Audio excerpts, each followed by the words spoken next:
Hello everyone, my name is Matt Scorpion, and welcome back to week 2 of Season of Plunder. Now, I will admit, I have not played since I made last week's videos, and I'm gonna be honest, I was at a wedding in another country for one of my best friends. So unfortunately because of that, I was a bit preoccupied. Even though I did bring my Xbox and I did play Destiny up there, it wasn't exactly a, priority. So that being said, it's time to get into the reset, and of course that means more seasonal stuff, a rotation of Eververse stock and that sort of thing, but it's time to get into the basic stuff. Now, for the Grandmaster, currently it is the Lightblade, which is arguably one of the hardest strikes, including its Nightfall, and one of the hardest possible strikes to roll.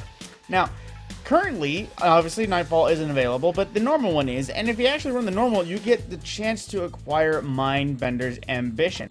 Now, if you don't know what Mindbender's Ambition is, it's a returning weapon from year 2 during the Forsaken years. It was unfortunately sunset with the drop of, sunsetting, but after it was reintroduced, it was also given an Adept. Now, this is aggressive frame solar, and of course got updated mods, so it can have things that are honestly, right here is like a good example, auto-loading and fragile focus. And of course, because it is Adept, it means Adept mods, and this one was the Nightfall drop from Hallowed Lair back in the day, but of course, it is just back as usual. So if you want to get your hands on this one, now is the week to do it, at least to get your hands on the starter variety. You won't be able to have the other one until the 4th of October, I think it said? Yep, October 4th, so a whole month.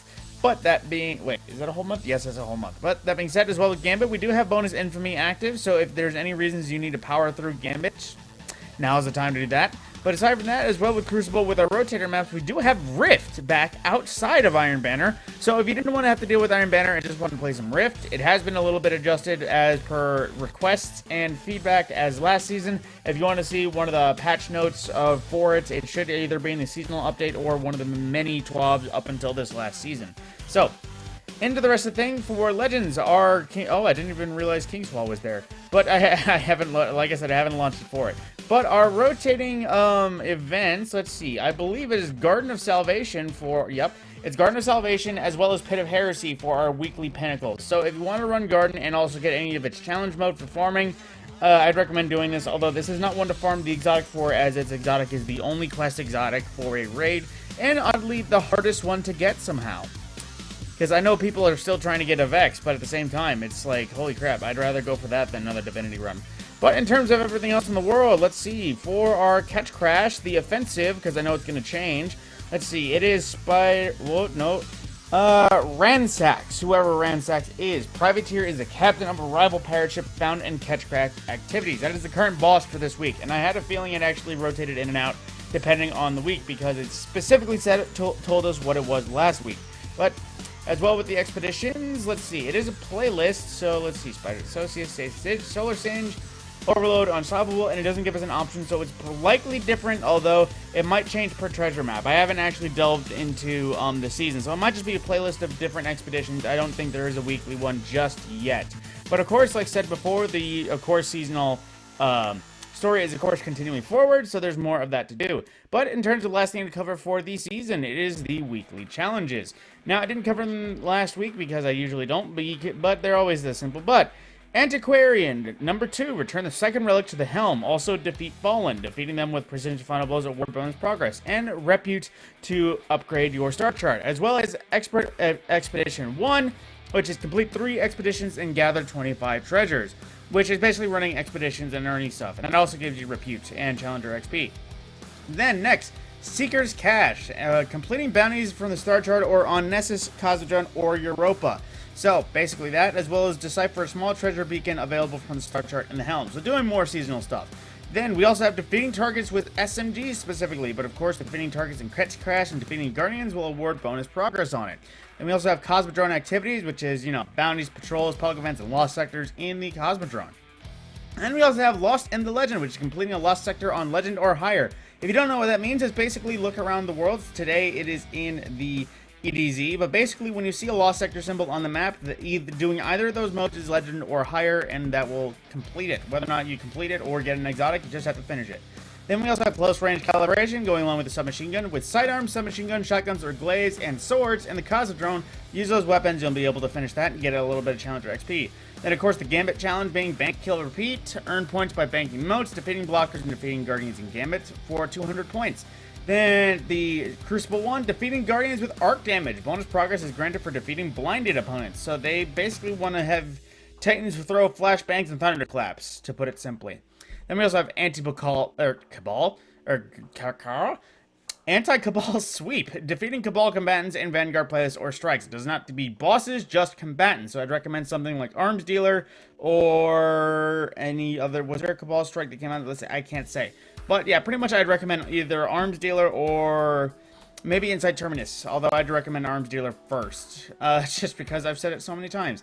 Now, that is one of the last things. Oh, wait, I forget. That's most of the seasonal update, but there's still stuff to check around. So, Europa with Savathun's Throne World, unfortunately, is no longer Pinnacle, so there's nothing to really check out. Of course, it is still looping Catalyst for its challenge mode, which is Rolk Challenge, in case anyone wanted to go in there. But of course, since it's no longer Pinnacle, we have to wait until it is the weekly featured raid to get Master Mode details. So it's just like Vault of Glass now, unfortunately, where it's been thrown to the wayside, as King's Fall is the weekly one. But that means, per the usual, there is King's Fall to check on. Now, lastly, for the Throne World, our weekly mission is now the Cunning, which is basically the Ahamkara mission, to throw it blatantly. And then with King's Fall, let's see, is there a challenge mode already out, or is there no challenge?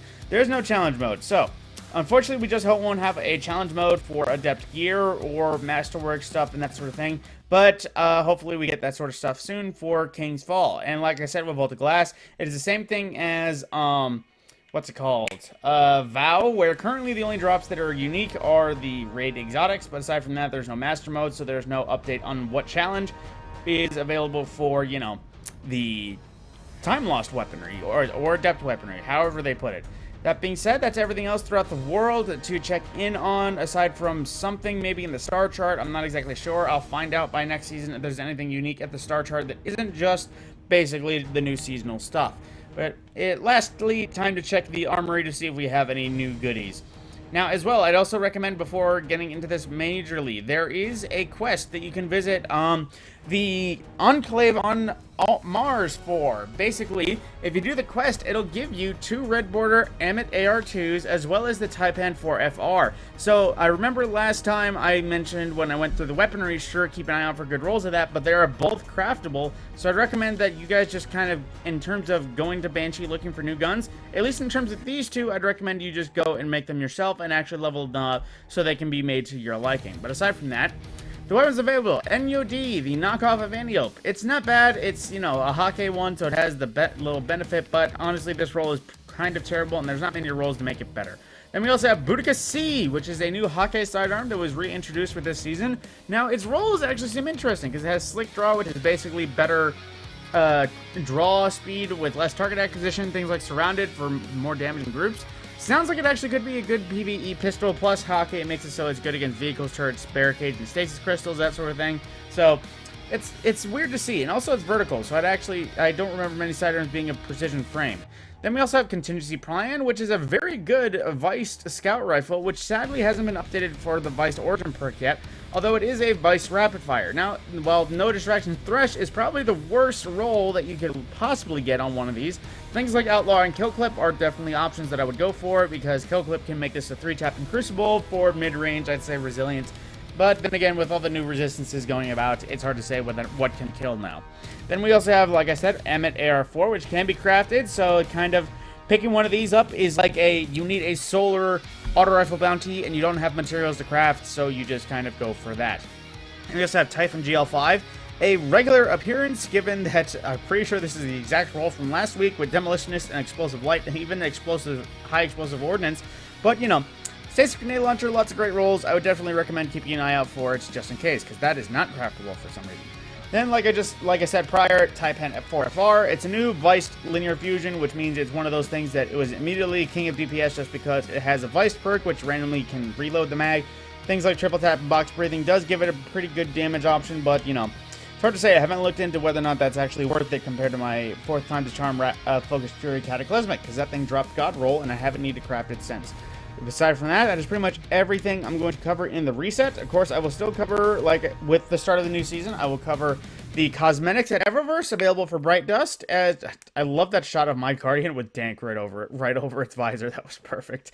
But like I said, I will cover cosmetics at Eververse as well as the seasonal events for story and likely collectible purposes. I know there's some things they might not have bobbleheads like last season, but they will definitely have something that's there.